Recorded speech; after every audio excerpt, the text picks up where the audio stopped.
ASIC will finally face the music.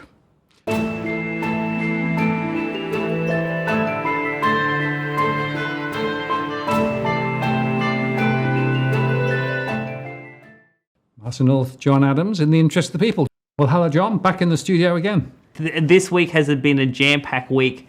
On Monday, I've officially published the supplementary Adams report, sent to the 30 parliamentarians. On Tuesday, we did a video about the supplementary report. On Wednesday, yesterday, we revealed the dramatic news that the Senate was going to vote on the motion put by Senator Bragg about establishing an inquiry into ASIC, which is what my report called for all along for the last few weeks. And today, this morning, the Senate voted 43-20 to establish the inquiry into ASIC. And so there was a number of our viewers last night who said, while you're making a song and dance about this, nothing is going to change, nothing's going to happen. Well, this show's not a movie, Martin. This is not fiction. This is real life. So 100%. So this is real life. And the real life is that the Parliament of Australia has now established a wide-ranging inquiry into ASIC, and we are going to go deep into how the financial police do their work in this country, and all the horror stories that have been kept secret for so long, all those no further actions that have been buried in the statistics. There are real stories behind those, and I've had, even the last couple of hours since the Parliament passed that motion, there have been a number of people saying, well, I want to tell my story to the Parliament. And just like we said in yesterday's show about the importance of parliamentary privilege, over the next 3 months, people across the country will have the opportunity to prepare their submissions, their case studies, and actually, by the end of January, hopefully, provide their point of view to the Parliament. And dare I say, I think ASIC this morning this afternoon is in complete shock about how quickly events have unfolded. Yes, well, don't mess with Adams is what I'd say. I mean, they should know. The point is, of course, John, that the process will now move forward, and effectively there will be, submissions taken and discussion. Obviously, the critical thing now is to make sure that this doesn't actually just become a talk fest, but actually makes change, real change down the track. And so, I think we're going to be holding them to account on the way through too. Yes, but can I say so that there's my phone has been buzzing all morning, Martin, and there's a lot of things that have been happening behind the scenes during the course of today, which a few hours ago was confidential, but now it was actually discussed in the chamber. So Labor was freaked out this morning that they were going to lose control of this issue. And so what they attempted to do is, so Labor chairs what they call the Parliamentary Joint Committee on Corporations and Financial Services, whereas Senator Bragg, who moved the motion in the Senate, is the chair of the Senate Economics References Committee. So two separate committees, one chaired by the government, one chaired by the opposition. The Joint Committee has the power to establish an inquiry without even going into either the Senate or the House of Reps. So this morning, in order to beat the coalition in establishing an inquiry, Labor established their own inquiry at the Joint Committee, and so even before 11 o'clock, technically speaking, an inquiry into ASIC had already established. And what Labor did was they took the Bragg's terms of reference, made a couple of small tweaks here and there, and said, well, we have an inquiry. Now, when the vote went, when the issue came up in the chamber, now, why was it 43-20? So the coalition, like I said last night, the coalition and One Nation were definitely going to vote for it, and they did today. So the Greens also confirmed this morning that they were going to vote for the motion, and they did. So the 20 senators who voted against the Bragg motion was Labor, and Labor's argument was, well, we've just established our own inquiry via another committee, and there's no reason to have two inquiries. Now, I think both the coalition and the Greens took the view that perhaps it is better to have non-government senators chairing the inquiry rather than senators from the government. And so Parliament actually passed the Bragg motion, 43-20, And how about we actually play that footage so our audience can actually see that by actually doing the work and actually engaging with Parliament proactively and effectively, real things can happen in real life. The business of the Senate notice of motion number 1, proposing a reference to the Economics References Committee relating to ASIC be taken as formal. Is there any objection to this motion being taken as formal? There being none, I call Senator Bragg. I move the motion. So Senator O'Neill? I seek leave to make a short statement. Is leave granted? Leave is granted for 1 minute, Senator O'Neill. I draw the Senate's attention to the reality of the work of the Parliamentary Joint Committee on Corporations and Financial Services.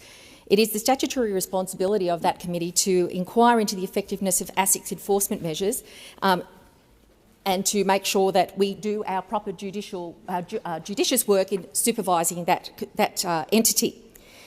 Mr.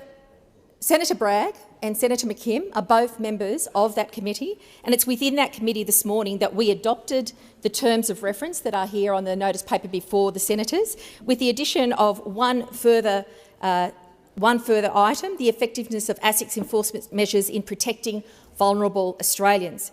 If this bill is supported, senators, it will lead to a duplication of this inquiry in 2 different places. In fact, this is the construction of a platform for Senator Bragg, who is on both committees, to provide himself with an opportunity for media, not the service of the Australian people. I urge you, senators, to vote against this. We should be absolutely working on this in the PJC. O'Neill, your time has expired. So the question is that the motion is moved by Senator Bragg. Business of the Senate number 1 be agreed to. Those of that opinion say aye. Against? Believe the ayes have it. Division required. Ring the bells for 4 minutes.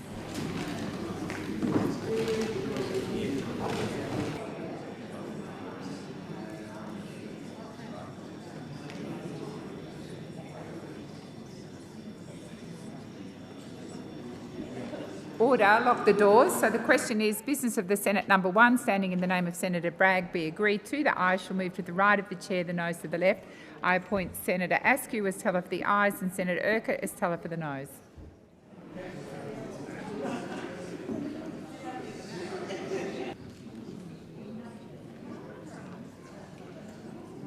Order. There being 43 ayes and 20 noes, the matter is resolved in the affirmative. Yeah, and it's worth saying, John, I chopped out the 4 minutes holding pattern while they took the division, but it is quite short, the whole thing, isn't it, really? Yes. So you would have seen in that clip, Martin, basically Senator O'Neill saying, no need for this inquiry, we've done our own inquiry, but obviously the Parliament wasn't persuaded. So technically speaking, Martin, as we speak, which is an extraordinary circumstance, not only has, in the interest of the people, got the Parliament to establish one inquiry, we have technically 2 inquiries at the moment. Now, what happens over the next 24 hours will be fascinating. Obviously, I think the most important issue in terms of Parliament is the Senate has voted by majority that Senator Bragg's inquiry is the more important inquiry. So it's either in the next 24 hours, it's either Labor's inquiry will actually be withdrawn and we'll have one inquiry, or we could have the farcical situation that we'll actually have 2 inquiries moving forward. But today has been a significant loss for Labor. Labor had all the opportunity to take the initiative.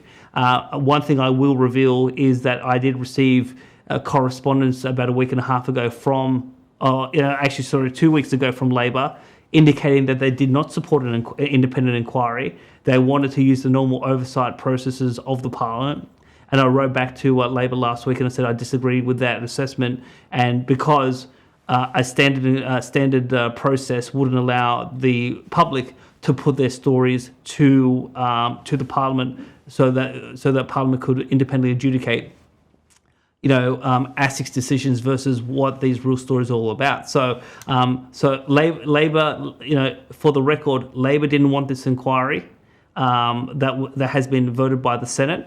And now that they were cornered politically, they tried to steal the inquiry from the coalition and they failed in that. And now we have a legitimate inquiry going forward. And now, for whatever reservations Labor has about not pursuing ASIC, and again, I find this very disappointing that before the election they made all this noise, and then behind the scenes for the last 2 weeks they were saying to me, well, we just don't like your analysis, we don't support an inquiry, etc. Well, now, but not only ASIC but the Albanese government is going to be kicking and screaming, and this time, and hopefully this is the ultimate time, because as you've said, as our audience have said, as the public at large has said, what's the purpose of an inquiry? Because we've already had reviews, inquiries, the Royal Commission, and so far nothing has happened. So this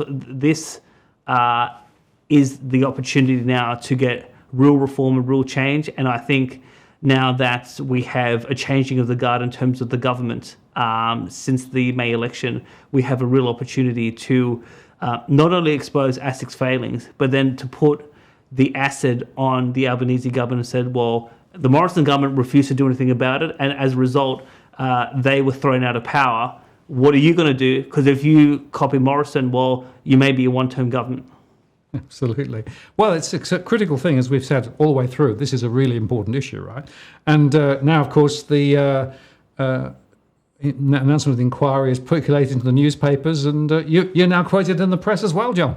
Yes. So I've been in contact with a number of mainstream journalists over the last few hours, and Shane Wright from the Sydney Morning Herald, who famously wrote the article "The Cash Ban is dead." Well, he's now penned another article about this issue. And he has some quotes from me. He has some quotes from Senator Bragg, and he has a very interesting quote from the Assistant Treasurer Stephen Jones, and we'll get to that in a second. But if we just obviously go to the first quote that I want to highlight, obviously Shane Wright credits our work at the Adams Report, and obviously the work that we've done here at the show.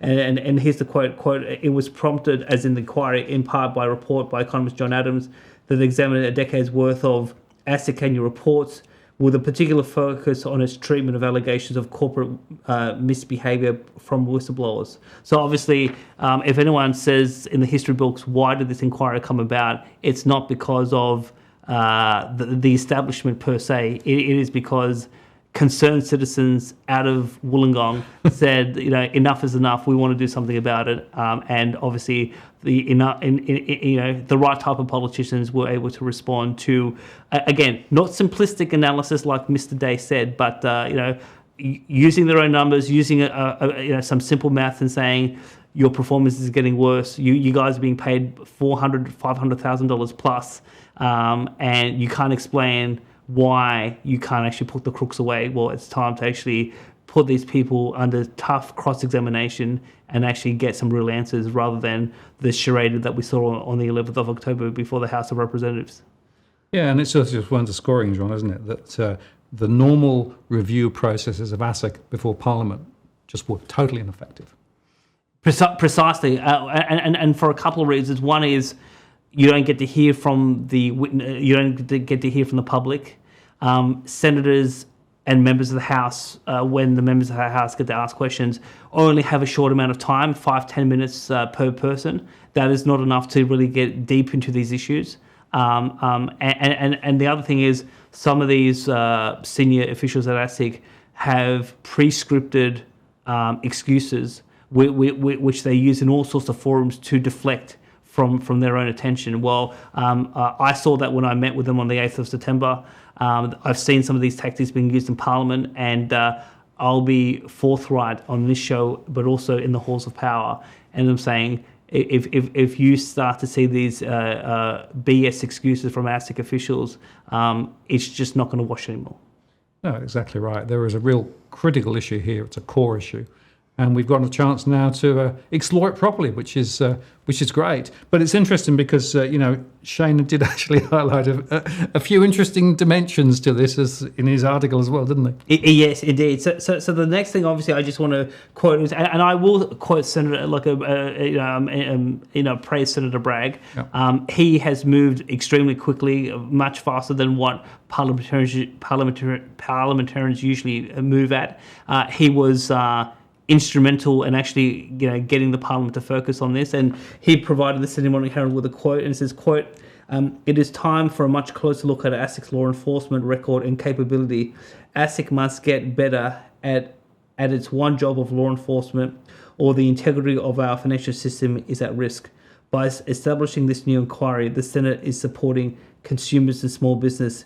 These inquiries will give Australians a voice," and that I think is very, very important in terms of that. And so now is the time to say to ASIC, you've got one job. It's not this whole BS about greenwashing, which is what they put out in terms of today. They're going after people because of climate change credentials. No, we're talking. We want to go after the serious crime, the serious misconduct. The big fraud cases, just like my 600-page package that I gave to ASIC back in April, they're the types of big white-collar criminal syndicates and scams that we want to really expose and actually ensure that those schemes don't actually operate in terms of Australia. So this is a fantastic opportunity to actually drive reform, and I'm going to grab the opportunity in terms of both hands and obviously move it forward. But we get on to our hapless Assistant Treasurer, because this is the interesting dimension. So here's the thing. On the one hand, a few weeks ago, Labor tells me privately, well, actually, let me take it back a step. I get enthusiastic private discussions in August. After the release of our first Adams report, I get the word from Labor they don't support an inquiry. They just want to do the normal processes. This morning, Labor establishes their own independent inquiry through the Joint Committee, trying to gazump the Senate and the Greens and the Coalition. That failed. And what is the new line from the Assistant Treasurer? I just find this extraordinary. Here is the second last sentence from the Shane Wright article, quote, "Jones, as in the Assistant Treasurer, will probably ask the Senate to overturn the decision, but it is unlikely to be successful, as the inquiry was supported by 43 votes to 20. Quote, "Whether you're a fan of ASIC or a critic, this just doesn't make sense." Well, what doesn't make sense, Martin, is Labor's position. So initially it was privately, yes, we support it, then we don't support it, then they actually started an inquiry, and now the Assistant Treasurer is saying, I don't like the Senate's inquiry. I'm going to ask the Senate to change its mind. This is just. I've been doing politics for 20 years. There is no reason why the Senate's going to reverse its mind on this. So for the Assistant Treasurer to suggest this to the media, that he's going to request the Senate to reverse its vote, it's completely nuts. And something else is happening behind the scenes. So there is something that the Assistant Treasurer doesn't want to be exposed. I have some clues or ideas as to what that may be. But I won't reveal my hand yet. But we're going to drive this forward, and there's no way the Senate's going to reverse its position. So whatever Labor's reluctance is, they're going to come just like with the Coalition when they were in power. Perhaps it's something. Martin, once these politicians become ministers and they actually have real power and they have the power to affect real people, they somehow go weak at the knees, and I'm not sure why that is. I've never been a minister myself, but I don't think having executive power would actually change my ability to make tough decisions. But obviously, an extraordinary statement by the Assistant Treasurer to say that he may ask the Senate to change its mind. I checked in with Senator Bragg and a few other people, and they were just stunned that he would even consider this. So there is no prospect of the Senate changing its mind. So the inquiry will go ahead. A couple of hours ago, I did actually email ASIC officials and just to let them know that even though you thought I was simplistic, we'll see you at the inquiry. And now we have the opportunity to drive in terms of driving rural reform. It's very interesting, Martin, that our campaign against the cash ban, what we tried to do in that campaign was to say to Australia, don't make a bad decision. And we stopped the country from making a bad decision. But in this case, we're saying, well, we want now some good decisions to be made, and there are some systemic problems that no one has been able to tackle for the last 11 years. And now we're going to have a real crack at it in 2023 to actually see if we can actually fix the financial system and actually drive benefits for the entire community. Absolutely. And I will just acknowledge a number of our followers who actually picked up the phones, sent emails over the last few days, right, to reinforce that it isn't just the two of us talking about this, right? There is a broad set of community interests in getting these things sorted. And kudos to them, kudos to you, John. And we'll keep going in the interest of the people. 100%. Martin North, John Adams, in the interest of the people.